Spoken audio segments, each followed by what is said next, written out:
Hi, everyone, and welcome to episode 74 of Midday Poppyland. And today we are with Haley, Elizabeth, and Sakura. Hi. Hello. Hi. So I guess I'll go first since I got the first part. I'm Haley. I'm 29. I've been on the podcast before. I'm really excited to be on again and excited to meet Sakura, who I've never talked to before. So yeah, thanks for having me again.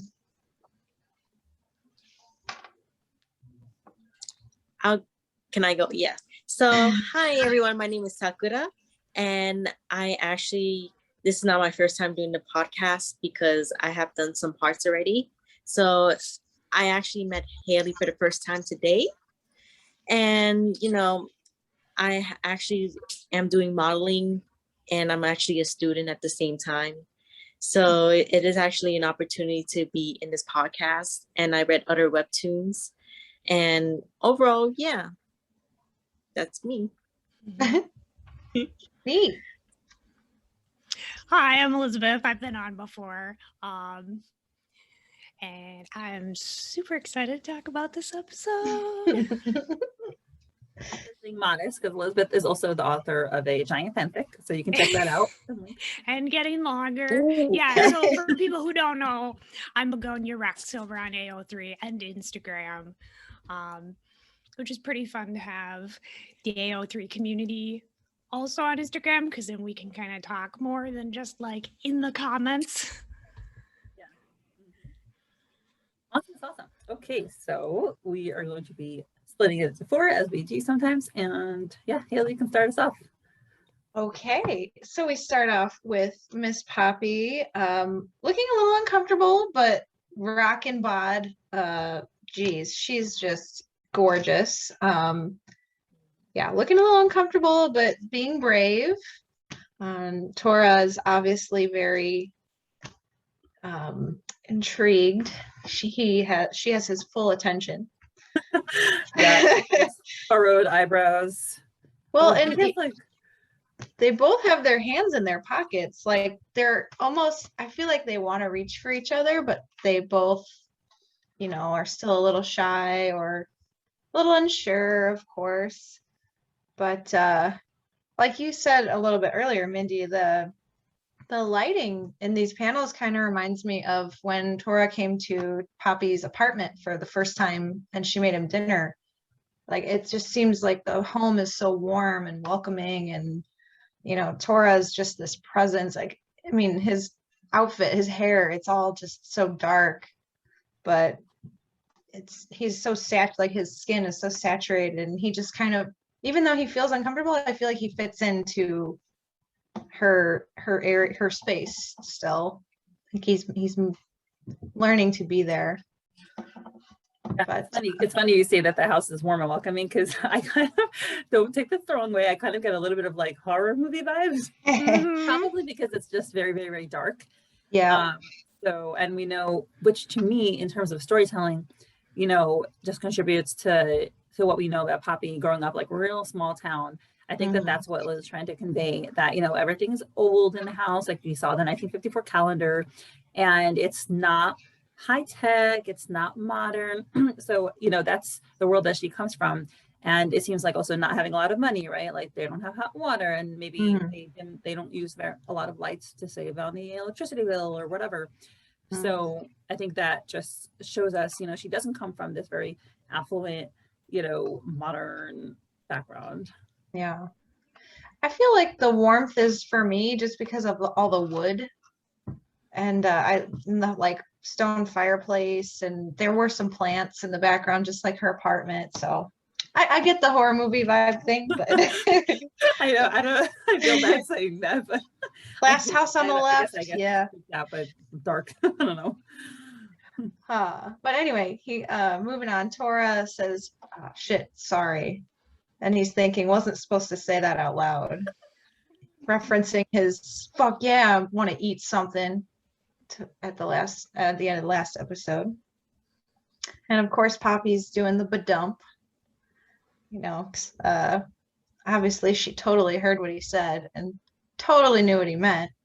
And she's got her beautiful little blush going on there. Oh, there's just this awkward silence, and Yeah. he's looking away. It's like, do. Do. For what conveyed, right? Just like empty yeah. panels. I love it. It's like that. It's just building that tension again, because they're obviously both attracted to each other, but haven't quite crossed into that. I feel comfortable just coming to you and asking for a kiss or hugging or whatever. They're just not quite there yet, but it's like the best part. So anyway, scrolling down, Poppy's got her little sweat mark, tension rising. Should I go put on a jacket? And Tora kind of looks even more angry with those eyebrows.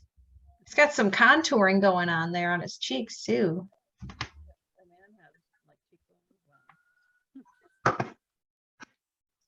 I'm sorry, I didn't hear you, Mindy. What did you say? The man has cheekbones. Yes, he does. Absolutely. He says, "The fuck are you talking about, Bobby? It's like a fucking oven in here. Just wear whatever you feel comfortable in." At which point I was like, dude, you're wearing a turtleneck.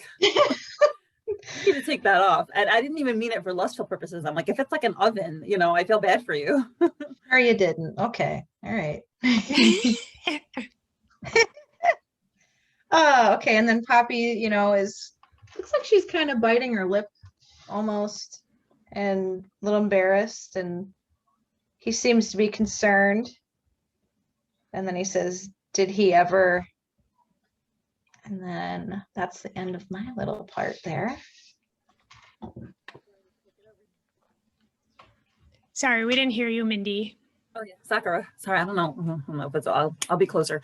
Sakura. Yeah, you can go on. Right. Yes. So right now, the fact that I'm seeing that Tora, like right now, I'm kind of a little bit lost. I'm so sorry. He says, "Did he ever to you?" So he was actually like worried about Poppy right now, because it's like he let me see, where am I at right now? No, so That's okay. I was going at like warp speed, so. Mhm. So, oh yeah, now I see it. So, you know, Tora is definitely worried about Poppy on what Julri, I call him the rotten potato. Oh, that's so good. Rotten potato. Yeah, like potato. So Poppy, Is it because he shoved a potato in Tora's tailpipe? Is that why you call him that? Yeah. Because there's this thing where all these Midnight Poppy characters are being drawn as potatoes. So Oh.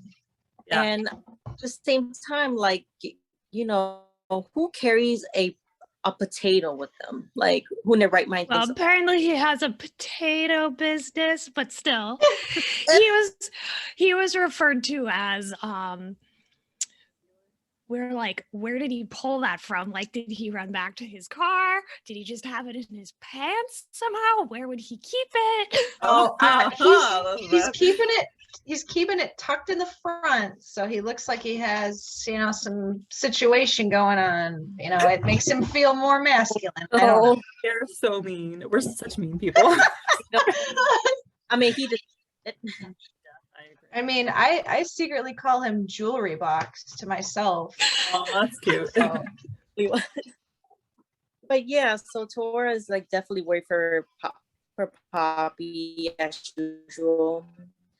Hmm? But Poppy herself wants her to be worried. Okay, you know, she gives the vibe, because at the same time, like, she wants to discard everything. She didn't want to make things awkward, and she just feel like, you know, she didn't want to make the scenario between her and Tor in the awkward vibes, because, you know, they both were like, you know, they both think they're awkward and they both have insecurities. Because I know how it feels to have insecurities, and you feel like you kind of feel ashamed that you don't want to make the encounter so awkward. So, you know, insecurities doesn't go away that fast. So now Tora is I'm not sure, but he's kicking the lock inside the fire pit. So he was just saying, like, you know, something, you know, about the place, I think. I'm not sure, but I see that he was like kicking the lock from the fireplace. Don't you think he was kicking the the log from the. Well, he was just kind of nudging it, I think, in like sort of a like awkward, like trying to do something with himself, like fidgety. Mhm. Mhm. Yeah, And I was just trying to like not make things awkward. But now Tora is proving himself that now he's just mentioned about Julri. He's like, I'm not like Julri. I mean, like, of course, like he's just mature than Julri the round potato. Because like he's trying to say to himself that, he's trying to prove that, yeah, like I'm not like him. And, because Julri is more, he's immature. And technically, he just mentioned about Pinky, which is Damien. Mm-hmm. So, like, he just mentioned that through his thoughts, and they say that maybe I just said that maybe Julri and Pinky are just the same age. That's what I'm assuming. So then Tora turned away. Like, every time he turns away, he's more his deep feelings, and it's serious, that he's not joking around.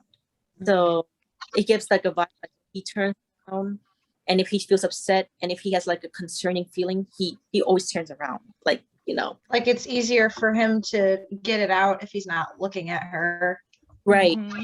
Even if he's embarrassed, even if he's ashamed of himself, he always turns around. Well, and I think it's interesting how they're showing kind of the two life experiences they have, where like Poppy's kind of awkward and feeling uncomfortable, but she's feeling uncomfortable because of like the things that Julri Mhm. did and said to her. And Tora defaults to she's uncomfortable because violence has happened to her in some way in the past. Right. And then kind of them both realizing that like where their minds are is actually not the same place. Mhm. I found it interesting that Tora couldn't even ask her directly, like, did Julri Mhm. force himself on you? Did Julri ever, maybe, I couldn't figure out, like, I was like, oh, is he asking, did he ever force himself on you, or did he ever tell you to cover up? Because the second part is more likely to have happened, right? Because Julri is like the emotionally manipulative kind of person, controlling whatever. We know he's like, oh, why are you hanging out with that guy, blah, blah, blah. But I think he was referring to, forcing himself on her.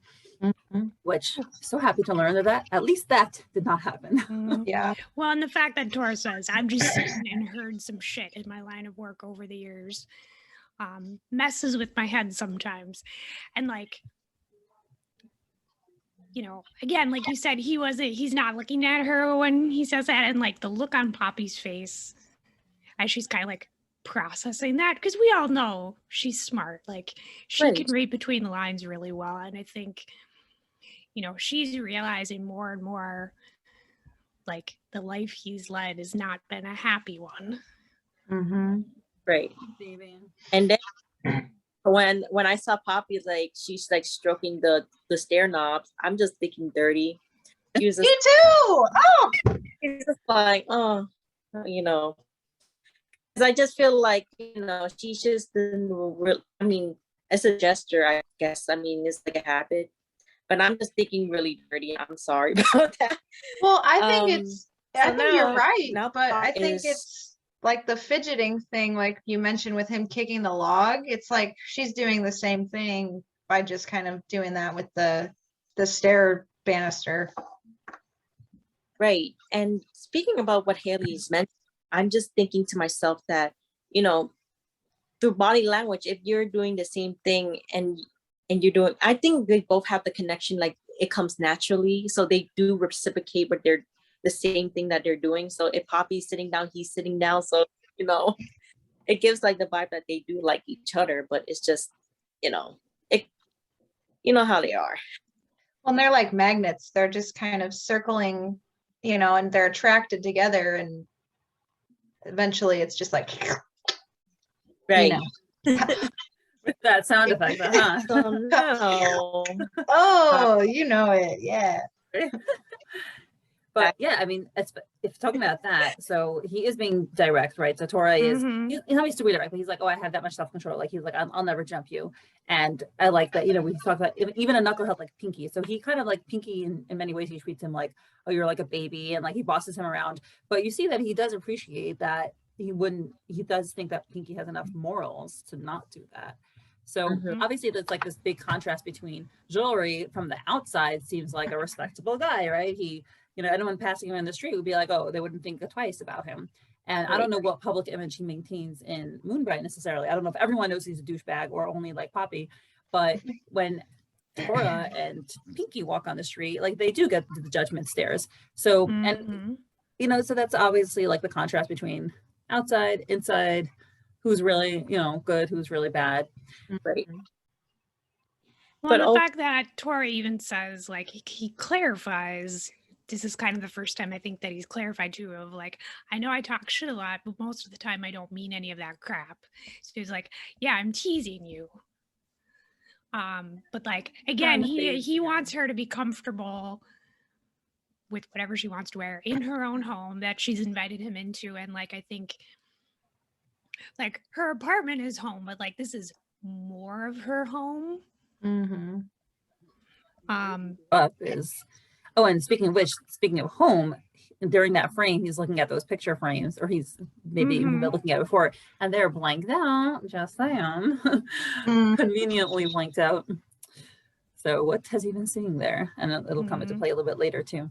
And now I think when she's like, it's fine if you mean it some of the time, and then when she does the like she's fidgeting with the stairs, like I was like, yeah, I totally read that as kind of sexual connotations too. Oh like, yeah, Lily could have had that shaped any other way. Yeah. But like, and the fact that he's still looking down and like serious, and then Poppy's kind of like looking away, but then starts fidgeting. Like, yeah, I totally read that as like, because like she could have written like fidget, or like some other sound effects, but I'm just like, yeah, the sexual tension here is like definitely rising.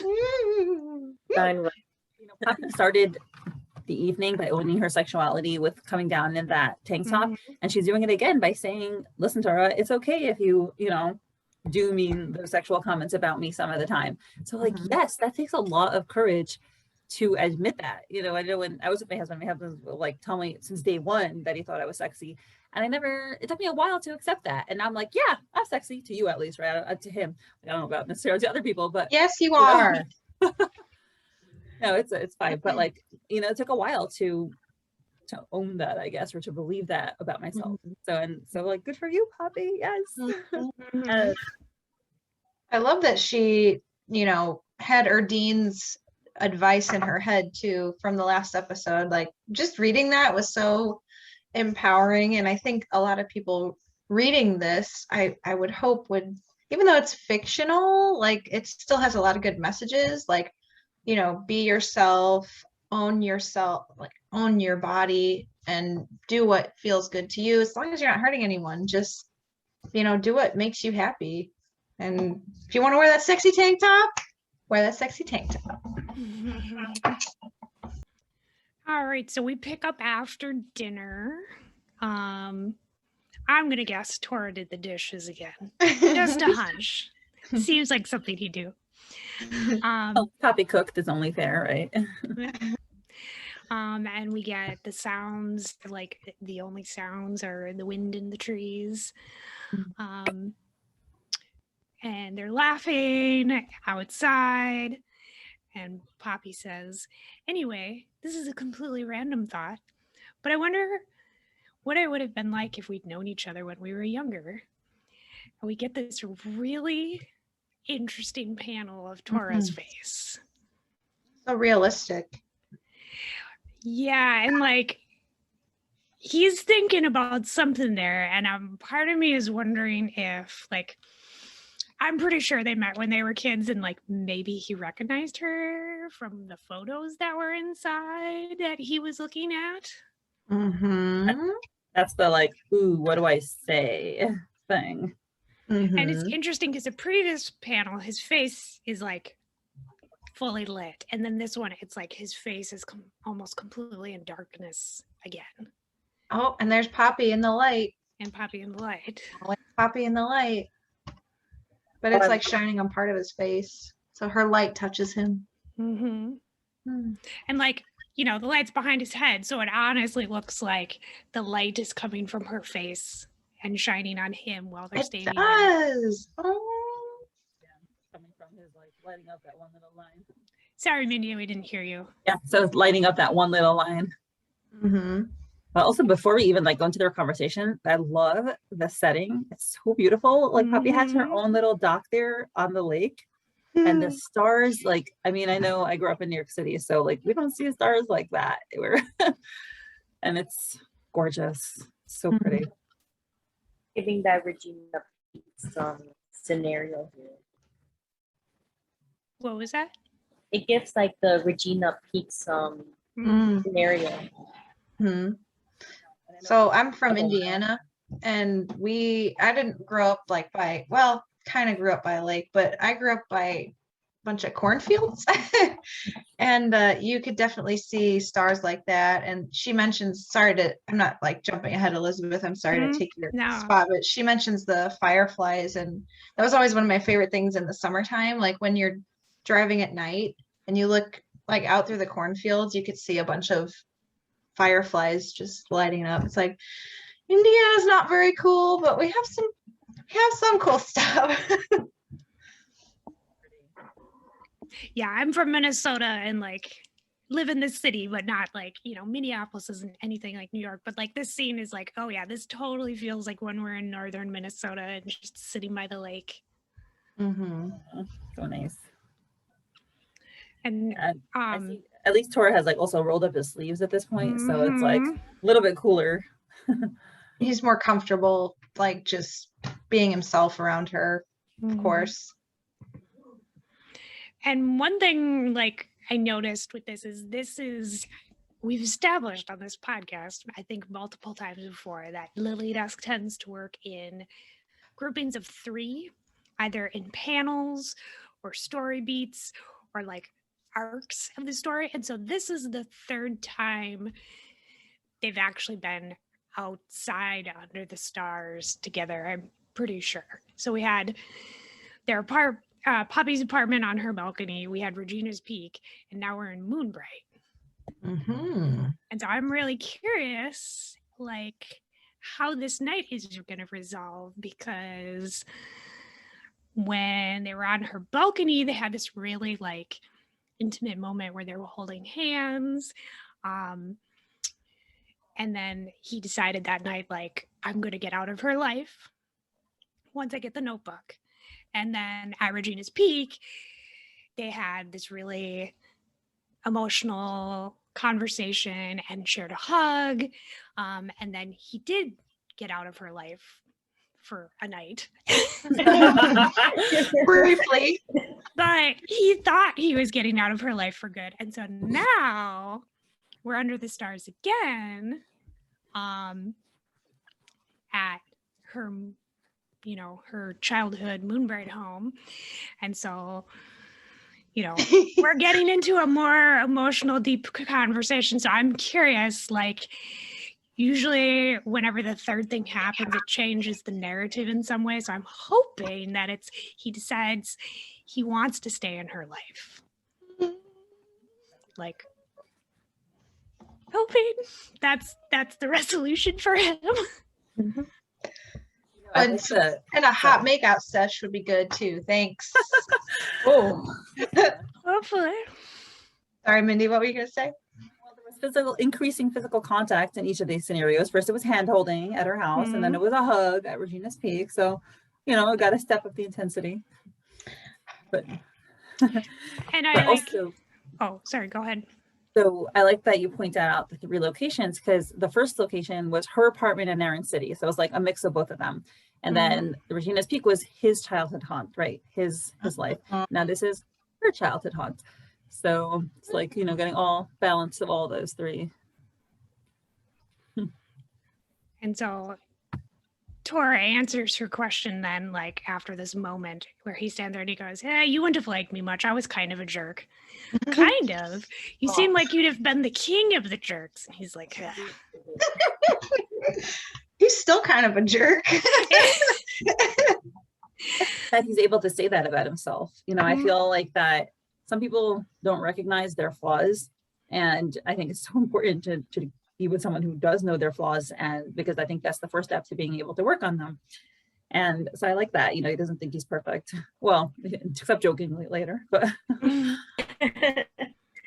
And so now Poppy says, "Come on, let's go to the end of the pier. It's early summer, but we might spot fireflies across the lake."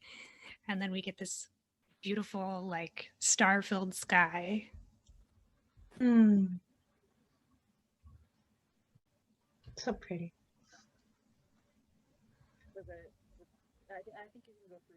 Oh, sorry, Mindy, we can't hear you. Yeah, no, I was just waiting for you to continue because I think I'll pick up after the question, right? I think, yeah. Oh, where did you want to pick up? Yeah, I think you can go through the question, and I'll do afterwards. Oh, okay. Anyway, I'm going to talk. I was a total nerd, so the feeling would have been mutual. Shoot, I still am.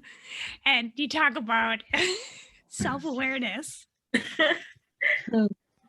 And Tora pauses as he's walking by her and says, "Hey, Bobby, did you like strawberries as a kid?" And his hands are back in his pockets again. Everyone's like, strawberry girl. Way back to episode 10. we knew, we confirmed. Wait, this is something. I mean, some people are like, okay, maybe this is a red herring. Maybe like she isn't actually strawberry girl, but yeah, it's too well placed. Lily knows what she's doing. That's the progress. Yeah, so just like a short reminder if anyone forgot. So in episode 10, we saw that picture of Tora and his gang, and Tora was helping this little girl in the background that looked like Poppy. She was crying. And then also when Poppy was in the tree with her dad, she was drinking strawberry juice. You know, that Tora drinks strawberry juice. And, you know, some people are like, okay, you know, Tora was significantly older than Poppy, and like, did he develop, like, what's he, you know, they're like, oh, it's an inappropriate age gap. But I think that whatever, let's say they had an interaction when she was young, I think that for him, she would have been, I think, maybe a representation of a normal life, of a happy, healthy family life. So I think that might have touched him significantly and emotionally in a way that I don't think was sexual, right? I think it was just emotional, like a psychological need that he had that she represented to him. Yeah. Yeah, and I mean, we've seen different ideas in fanfic, the way that they might have met as kids, and I kind of agree with someone where it's like, you know, maybe she fell and he went over to help her, or just noticed out of all these like teenage guys kind of, you know, mugging for the camera, that he noticed somebody in distress. But yeah, if there's a 5-year gap between them, like, you know, in that picture, maybe he was 17 and she was 12, but like, maybe it was just like sort of a big brotherly concern, like, but yeah, I personally think, yeah, they probably met as kids. Like, it feels kind of like that's been dropped. And like Quincy even mentioned something about, I forget which episode it was, where he's talking to Gyu and he says, you know, something about strawberry girl. And I was like, Gotten over her, right? Something like that. I think also if Tora was helping her, for him, that might have also been meaningful because he was able to see himself as a helper rather than a destroyer. So that satisfaction and that kind of moral confidence that he would develop in himself to say, hey, I'm not just a bad person, I can help people, that would be truly significant for him. So I can see that why he would hold on to that memory, because that's where he was a good person. I'm feeling it. Feeling that theory. I would like to add something, by the way. Yeah. So, you know, have you guys ever watched Studio Ghibli's movie called Spirited Away? That's my favorite one. Yes. So there was this quote that there was the last scene that she said I think it was Geneva. She said once you met someone you can never forget. So for example, like, you know, with Chihiro and Aku, like she didn't remember if she met him, but he knows who she really is. So, you know, it kind of reflects that, you know, you met someone, but you just feel like something familiar. But then later on, it kind of recalls to how they met. Because, you know, I know that a lot of, you know, it's been so long and you don't really remember anything. But when you met that person, you just thought, they sound familiar and look familiar. Yeah. So it's somewhat like, you know, like it's just somewhat meant to be, but we're not sure yet if they knew each other, but we're able to find out. So yeah. I always have like, and it's like a well-known quote, but it's like a 6 degrees of separation. If anyone's Right. ever heard that before. Mm, Yeah, like it's weird how often it happens. Like you meet someone and they somehow, some way know someone else that you know, but you've never met this person before. And it's like 6 degrees of separation. That's for sure. and Poppy says strawberries. Not particularly. I was more of the cookies and cream type. And like I think she genuinely, if they did meet before, like she probably doesn't remember because she was so young and it maybe wasn't an interaction that particularly like stuck in her mind. Mm-hmm. Because like, you know, we've established that sometimes she plays dumb to get out of situations, but like in this case, I think she literally is just kind of like, oh no. Mm-hmm. I saw someone made a.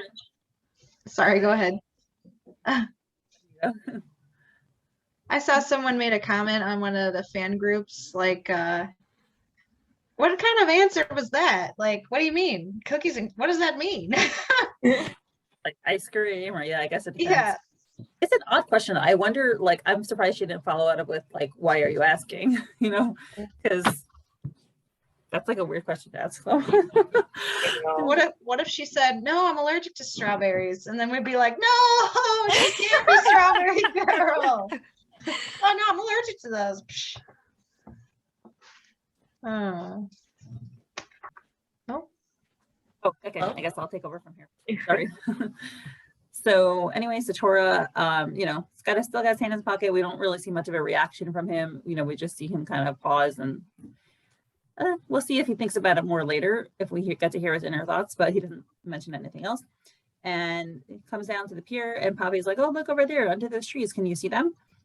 Or do you need your glasses? It's like, I don't need glasses. My eyesight's perfect.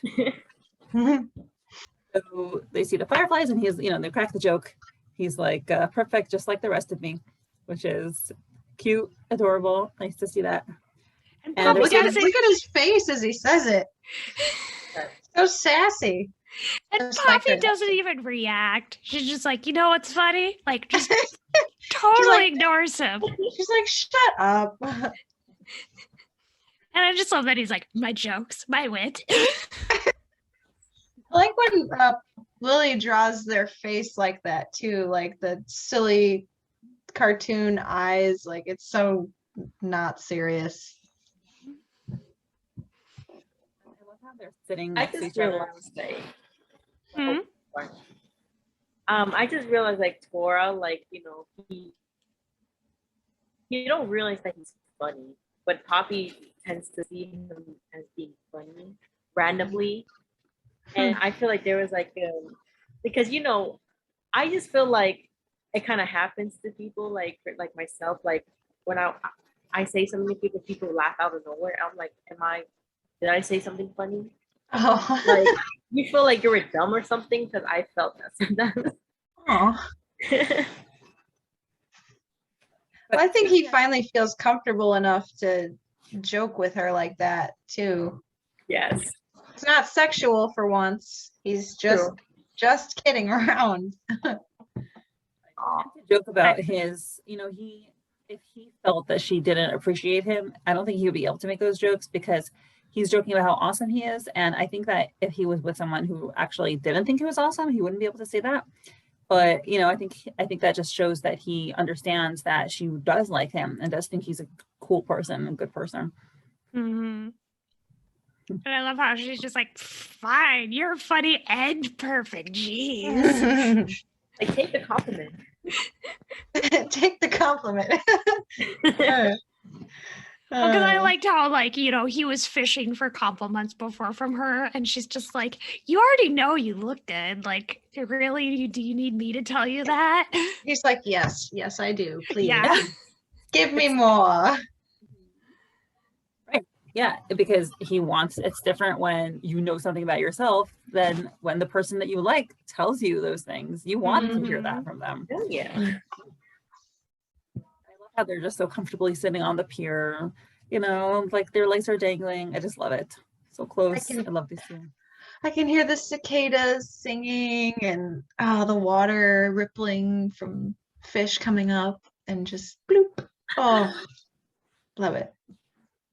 Well, then I like now that like they were talking about being kids, making joke, like he asked her about strawberries, like they're kind of teasing around, and then like Poppy like now switches it and to the conversation being a little more serious, which I think is interesting. So like almost in a way like not sounding him out on purpose, but I feel like, they've been hanging out at the house now for probably a couple hours, maybe.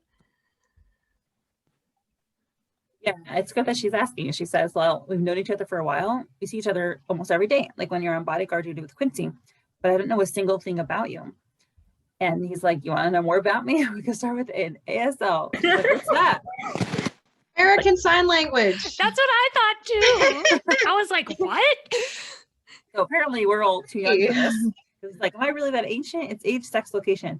I think when there was American Online, right? I think that's what was standard then. It was like the first online chat room. And that's with like AOL.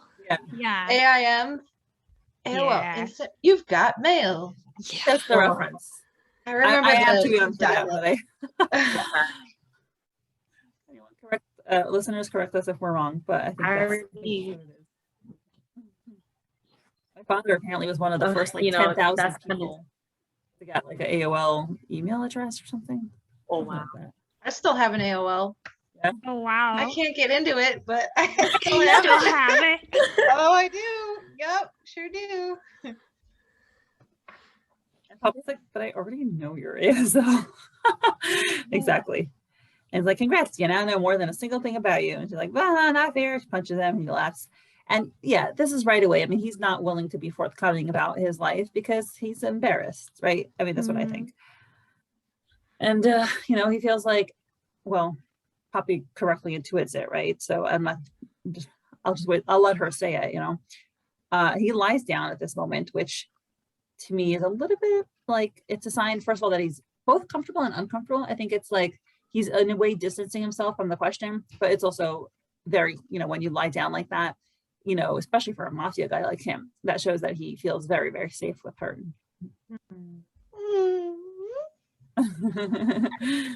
Yeah, we see those fireflies there. Oh, so pretty. That facial expression. Love like the aerial view, it's just provides some diversity of perspective and, to see him from on top. And he's like, shouldn't this be? Sorry. Oh, okay, I get it. Sorry, you just look really confused for a minute. Like, what is she doing? Oh, never mind. Like, shouldn't this be the kind of shit you find out naturally? Sorry, Mindy, we can't hear you. Right. He says, shouldn't this be the kind of stuff you find out naturally after spending more time together or something? And yeah, I feel like it's a little bit of like his fear, like, and I think also I like the fact that he kind of references the fact that they're having a relationship, and like that he wants to spend more time together and so they could get to know each other. Like he has it's a little bit of like a vision for the future, you know, like, because he never saw them as having a future, but this is implying, hey, like, we'll find this out naturally. So it seems like he is thinking, hey, we'll be together for some time. Oh, so that goes back to what Elisabeth was saying about him wanting to be in her, like making the decision that he's going to stay in her life. So, because before it was like, you know, he like holds her hand and he's wondering like what it feels like for her, but like there wasn't thought of like, oh, I'll get to find that out. And then with Regina's Peak too, it was like, oh, well, I'm never going to see you again. It was a lot. And now it's like he's talking about like, well, you'd find this out naturally, spending time together. And so like I feel like he's definitely shifted from like, I need to get away from you as fast as possible to now like maybe thinking about actually getting to spend time together outside of just bumping into each other. Poppy laughs and she's like, that's shockingly sentimental for a thuggish brute. Color me impressed. I was like, haha. And she's like, in a way, you're right, though. I feel like I know so little, but so much about you at the same time. Is that weird? He's like, maybe there's more to us than superficial bullshit. He said us, people. Oh my God. He sees him as an us. the fangirl squeals. Yes. I love it. Like, what happened to Tora? He's changed so much. He sees him as an us. Like, I'm so impressed. I don't know what he thinks, like, consciously. Like, I don't know what he actually thinks their future is, but emotionally, at least, you see, like, he has that. He's like a normal person. He's like, yeah, we're a thing. Well, and the fact that he's like admitting that I think last season with like the club, it kind of felt like at some points they were kind of talking past each other and not necessarily always hearing what the other was saying or really communicating. But I feel like now he's kind of like, you know, there's more to us than just the superficial, like surface stuff. Like we have a connection.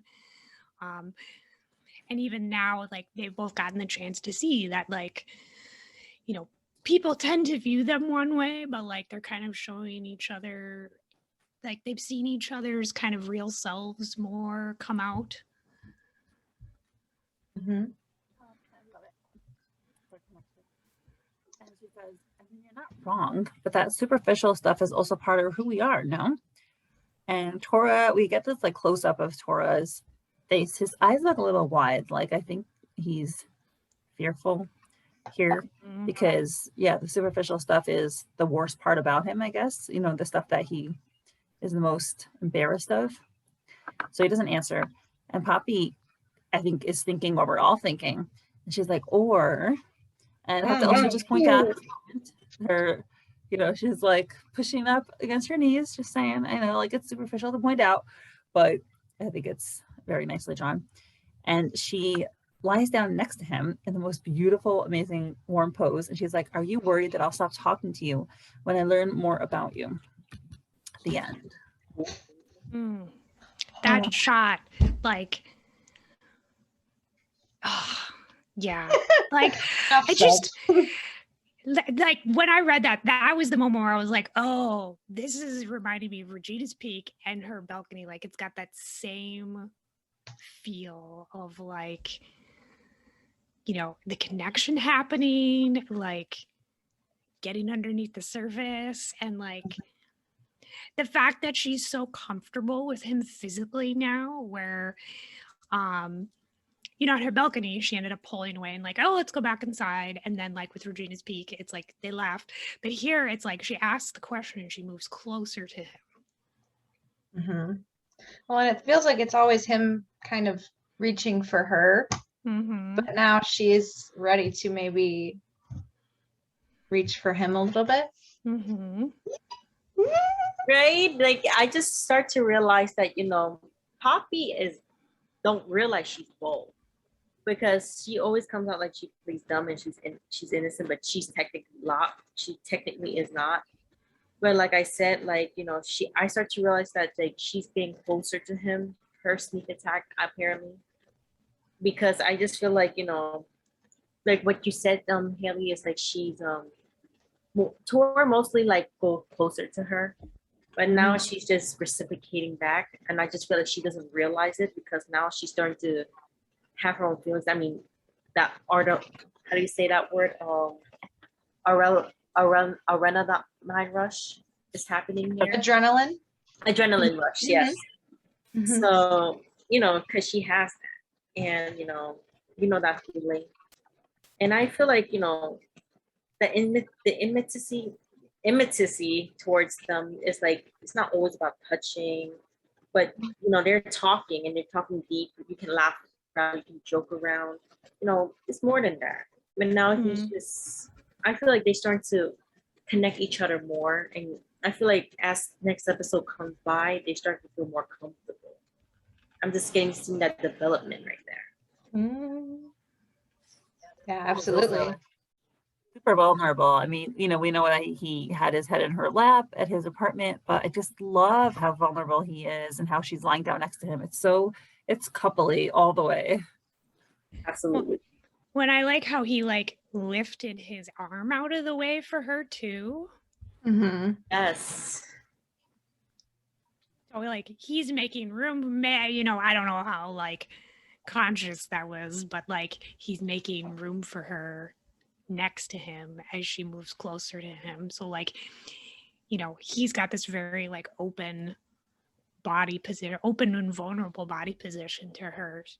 So I really hope that we don't have him he pulls away again.